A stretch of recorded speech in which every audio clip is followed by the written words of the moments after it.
3D movies are awesome, right? Well, not necessarily, but they're part of a recurring fad in cinema that looks like it may have run its course. However, the view of this particular writer as an impressionable young kid in 1983 was that 3D movies were awesome. How was I privy to such knowledge though? As the only other 3D movies released anywhere close to that time period were certainly not suitable for this excitable pup. No, the buzz around the latest, most exciting movie to utilize the 3D format came from the epitome of all knowledge, the school playground. Friends and older siblings had raved about seeing Steven Spielberg's 1975 classic Jaws, and its fun but lesser sequel Jaws 2 in 1978. Having seen the trailer for Jaws 3 in a local theater, they claimed that it was actually in 3D. Furthermore, the movie was, in their words, amazing, and would change the way cinema would be made forever. Okay then, I'm not sure I can validate this, but there were tales of limbs and blood hurtling towards the screen, and it was going to be the most terrifying movie you had ever seen. Of course, that was playground talk, and sure, I still wasn't at an appropriate age when I eventually saw the movie, but I wanted to see it regardless. Just like Dr. Ian Malcolm said, life finds a way. And before I knew it, I was able to sneak past the ushers and had a ticket to see the film. What followed was a pinnacle moment in the movie-going life of this young film-obsessed rascal, and I sat there ready for what my schoolmates had promised was a blood-soaked 3D extravaganza, and boy were they wrong. So sit back, relax, and soak up our latest episode of 80s Horror Memories as we travel to SeaWorld Orlando to be terrorized by that mechanical shark again in the preposterous but strangely entertaining Jaws 3.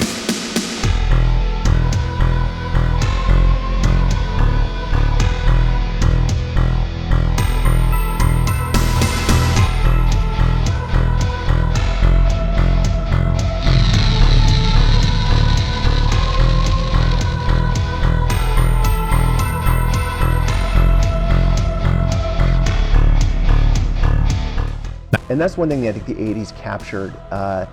There was a ridiculous, over-the-top nature to the horror. 1983 was, in some ways, a great year for movie-going audiences.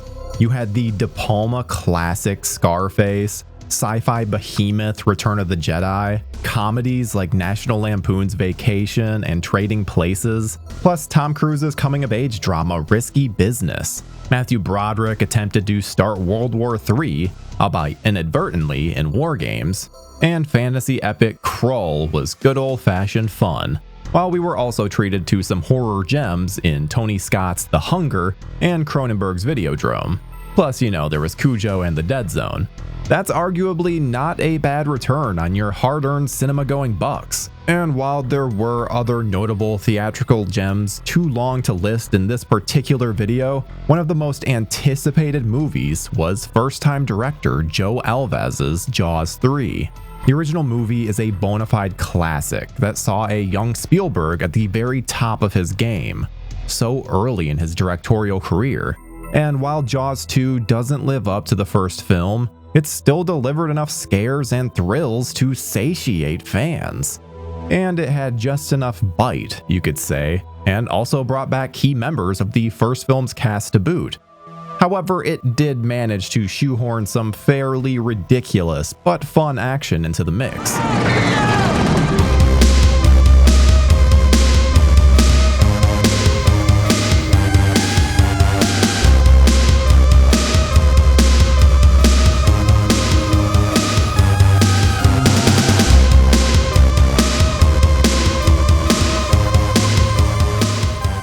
1975's Jaws was one of the first horror movies that I had the pleasure of seeing at a fairly young age.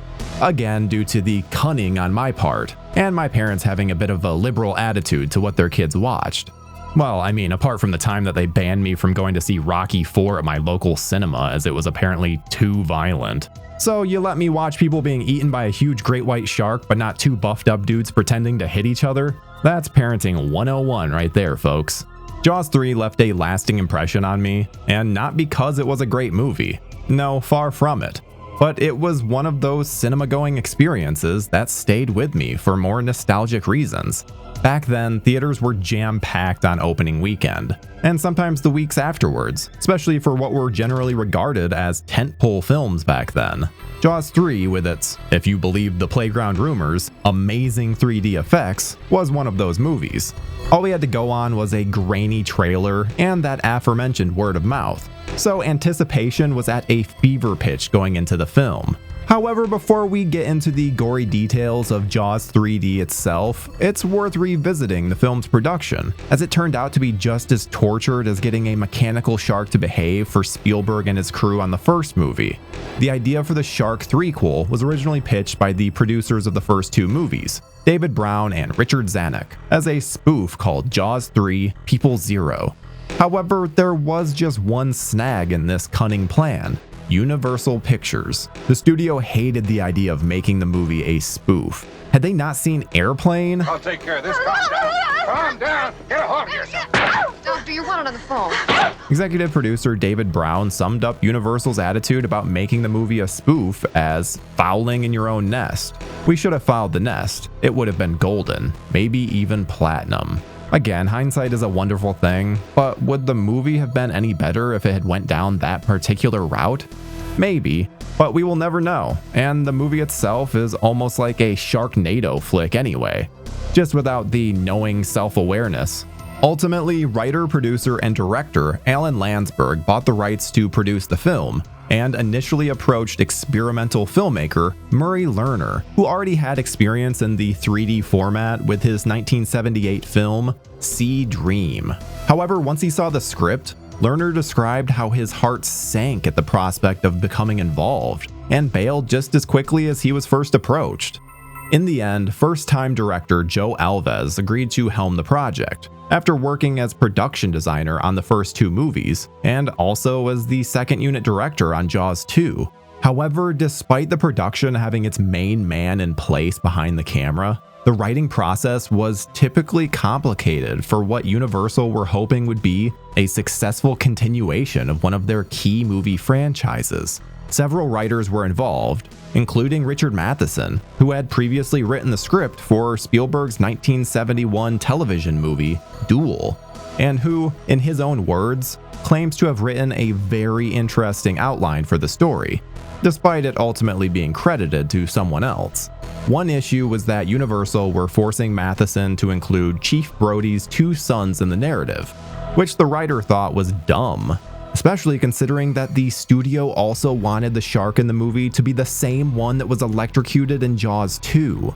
As the following quote attests, the writer was less than impressed with the final cut of the film. "I'm a good storyteller, and I wrote a good outline and a good script, and if they had done it right, and if it had been directed by somebody who knew how to direct, I think it would have been an excellent movie. Jaws 3D was the only thing Joe Alves ever directed. The man is a very skilled production designer, but as a director, no. And the so-called 3D just made the film look murky. It had no effect whatsoever. It was a waste of time." The industry has always tried to been a little risk adverse, so it really comes down to the sensibility of that director, that writer, that producer, to make a film, and it's always an uphill fight, to do it. But I think that you get something that's a lot more exciting when you're doing something that people haven't seen before, as opposed to the same thing they've seen before. A seemingly harsh summary, but fairly accurate to be sure.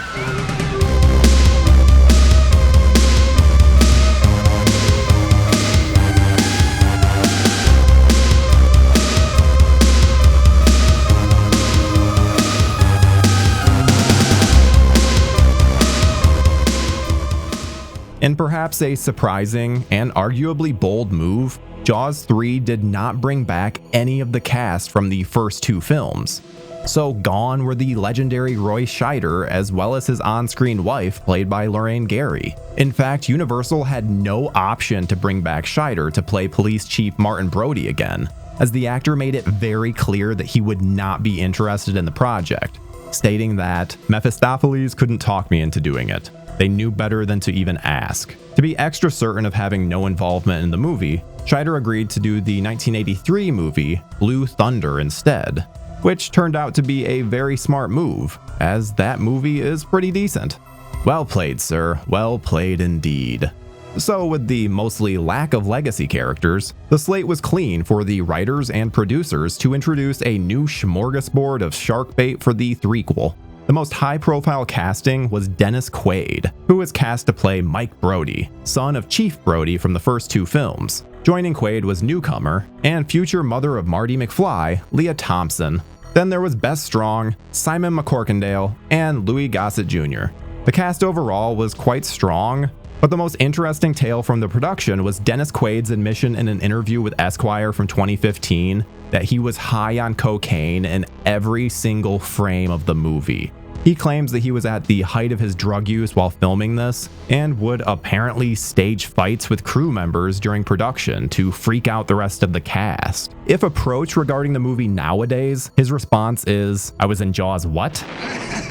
Gotcha! We've established that Jaws 3 had quite the eventful inception, and that certain members of the cast may have been high on cocaine for the duration of the shoot. You know, back in the 80s, they didn't give a fuck. They would just make the most ridiculous, drug-addicted, ridiculous fucking plastic monster bullshit, and it was awesome, and they were fun. But what about the quality of the movie itself? Is it really as bad as quite a few people have said in the past? Or were my school friends correct in their hasty proclamations of it having the best 3D you have ever seen? The original movie is such an all-time classic that, after multiple rewatches, you can still find something new or hidden away to marvel at. No, unfortunately, the much maligned Jaws 3 is mildly entertaining, but largely toothless monster movie that acts more like an elongated advertisement for SeaWorld with some shoddy visual effects added in.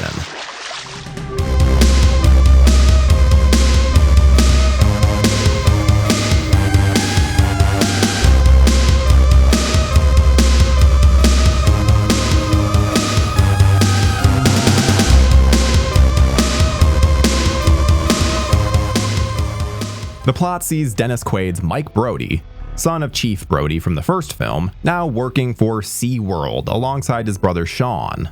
Now, you perhaps would have thought that childhood trauma involving man-eating sea creatures would put a person off from working at a place such as SeaWorld, but we'll suspend our disbelief at this point. Anyway, SeaWorld is gearing up to open its brand new state-of-the-art undersea kingdom that has a series of gates that are accessible to the ocean. When one of the gates inevitably malfunctions, a cheeky young great white shark sneaks in and ultimately dies in the tank it's placed in. Then, despite great whites generally not giving a flying about their offspring the moment they are born, Mama Shark goes into full-on berserker mode, and all bets are off. The 3D elements of the movie are simply left as a series of lackluster scenes in 2D, with severed arms and other things poking towards the camera for no apparent reason. My hazy recollections of the 3D from that theatrical experience all those years ago did make me realize watching it again back in the early 80s that the 3D was probably fun, if albeit a throwaway aspect of the film. The opening shot, for example, where an unseen shark bites the head off a fish and then floats awkwardly in the frame for what feels like an eternity, it was probably quite cool and morbidly humorous in 3D, but the desperate lingering on the severed head is a clear sign of the lack of real quality behind the camera on this threequel. Even the cast can't quite save the movie. Dennis Quaid seems entirely disinterested in his role and allegedly high as a kite, while his love interest, played by Bess Armstrong, has no way of sparking any real chemistry with her co-star. Only the great, if strangely cast and underutilized, Lou Gossett Jr. attempts to fill scenes with the required gravitas and earned delivery required to carry a movie such as Jaws 3. Gossett Jr. had just won the Best Supporting Actor Oscar for An Officer and a Gentleman before he took on the role as the mastermind behind the Watery Amusement Park. So it's a shame his role didn't have a more dramatic arc. $2.5 million turbine that's not gonna go up in smoke because of some damn fish. Now shut the pumps down. Overall, the movie is ridiculous but fun. If you discount it as part of a potentially great franchise, with an amazing first movie and pretty decent second one, if only it had lived up to its marketing tagline, "The third dimension is terror."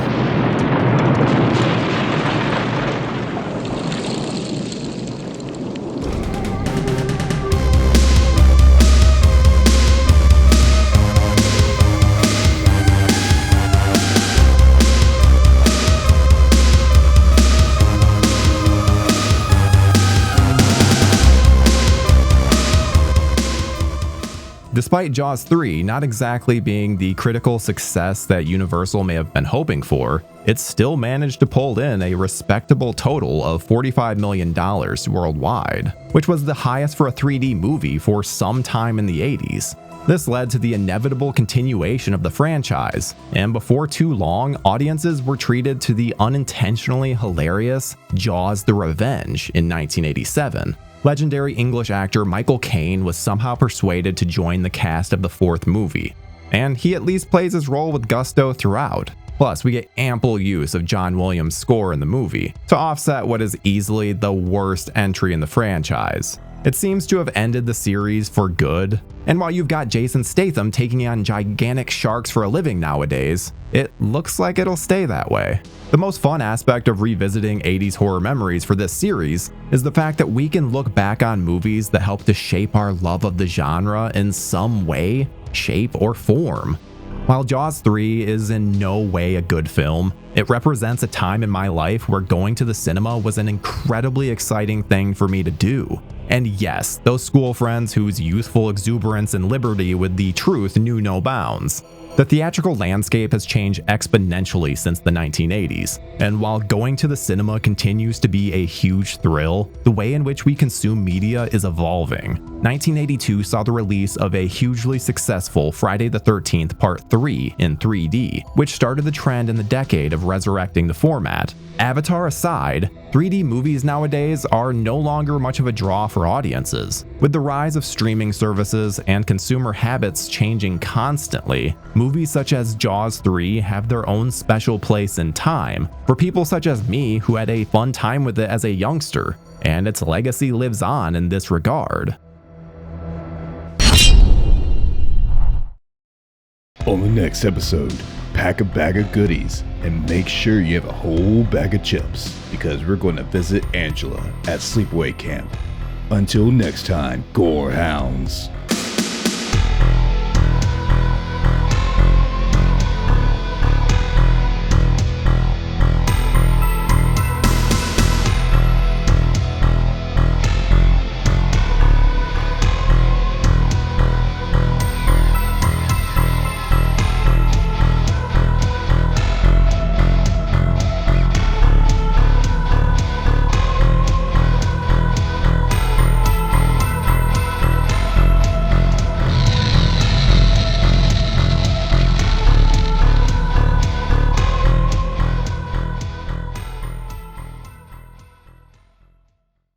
Hi friends, your humble narrator Tyler Nichols here, and I hope that you enjoyed that episode of 80s Horror Memories. If you missed our previous episode, click over here. If you want to see more from our series, click up here. And if you're not subscribed yet, what are you doing? Subscribe right here. And most importantly, stay spooky, folks.